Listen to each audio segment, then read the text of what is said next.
Assalamualaikum warahmatullahi wabarakatuh. Apa kabar hari ini? Semoga baik ya dan tetap dalam keadaan sehat selalu. Baiklah, untuk materi kita pada hari ini yaitu Al-Quran dan Sunnah sebagai pedoman hidup.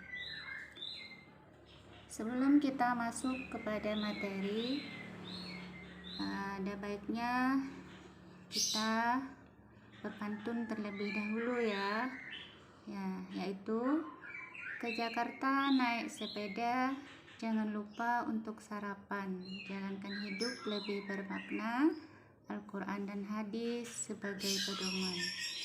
Siang-siang pergi ke taman, hari Minggu diam di rumah.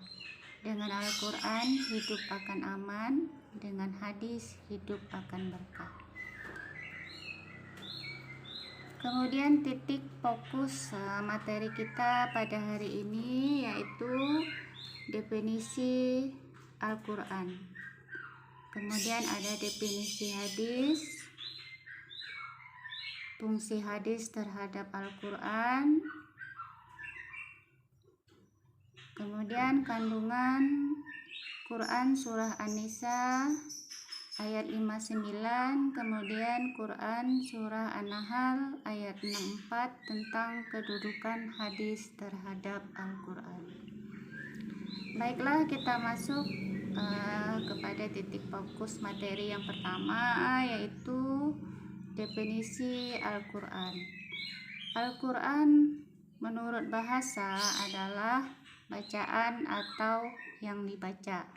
Nah, sedangkan menurut istilah adalah wahyu Allah SWT yang diturunkan kepada Nabi Muhammad melalui malaikat Jibril sebagai petunjuk bagi umat manusia. Kemudian kita lanjut yang kedua, titik fokus materinya, yaitu definisi hadis. Nah, definisi hadis adalah hal-hal yang datang dari Rasulullah SAW, baik itu ucapan, perbuatan, dan pengakuan, atau yang disebut dengan takrir. Hadis merupakan sumber hukum syariat yang kedua setelah Al-Quran. Orang yang beriman kepada Al-Quran sebagai kitab Allah tentu percaya pada hadis sebagai sumber hukum pula. Kemudian kita lanjut yang ketiga, fungsi hadis terhadap Al-Quran. Nah, secara garis besar ada 4 fungsi hadis terhadap Al-Quran, yaitu yang pertama, bayan al-taqrir adalah menetapkan dan memperkuat apa yang diterangkan di dalam Al-Quran. Kemudian yang kedua, bayan al-tafsir. Nah, artinya adalah penjelasan terhadap ayat-ayat yang memerlukan perincian atau penjelasan lebih lanjut seperti pada ayat-ayat mujmal atau ayat-ayat yang berbentuk umum. Kemudian yang ketiga, bayan al-tashri, artinya adalah memberikan kepastian hukum Islam yang tidak ada dalam Al-Quran. Biasanya Al-Quran hanya menerangkan hal-hal yang pokok saja, contohnya zakat fitrah. Kemudian yang keempat, bayan nasakh.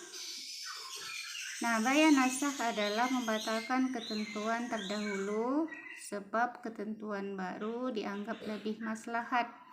Contohnya, tidak ada wasiat bagi ahli waris. Kemudian yang keempat, dari titik fokus materi yang keempat yaitu kandungan Quran surah An-Nisa ayat 59 dan Quran surah An-Nahl ayat 64 tentang kedudukan hadis terhadap Al-Quran.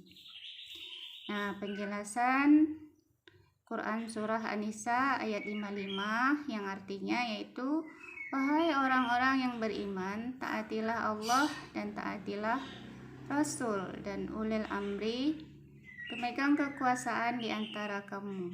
Kemudian jika kamu berbeda pendapat tentang sesuatu, maka kembalilah kepada Allah atau Al-Quran dan Rasul sunnahnya jika kamu beriman kepada Allah dan hari kemudian. Kemudian terjemah Quran Surah An-Nahl ayat 64. Dan kami tidak menurunkan kitab Al-Quran ini kepadamu Muhammad, melainkan agar engkau dapat menjelaskan kepada mereka apa yang mereka perselisihkan, serta menjadi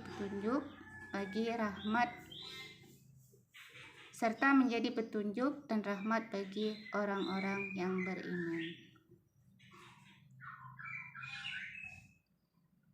Nah, kemudian dari hikmah mempelajari hadis, di sini ada 4. Yang pertama, memelihara hadis secara hati-hati dari segala kesalahan dan kekurangan dalam periwayatan.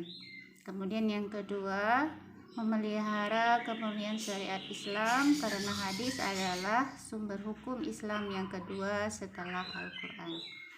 Kemudian yang ketiga, dengan belajar hadis kita senantiasa bahwa menyebut nama perawi yang soleh bisa menjadi wasilah keberkahan. Kemudian yang keempat,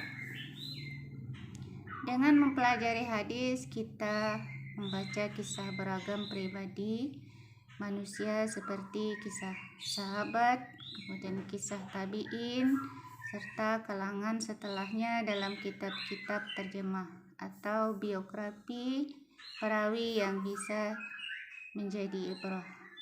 Demikianlah pelajaran kita pada hari ini, semoga bermanfaat. Sampai jumpa dan terima kasih.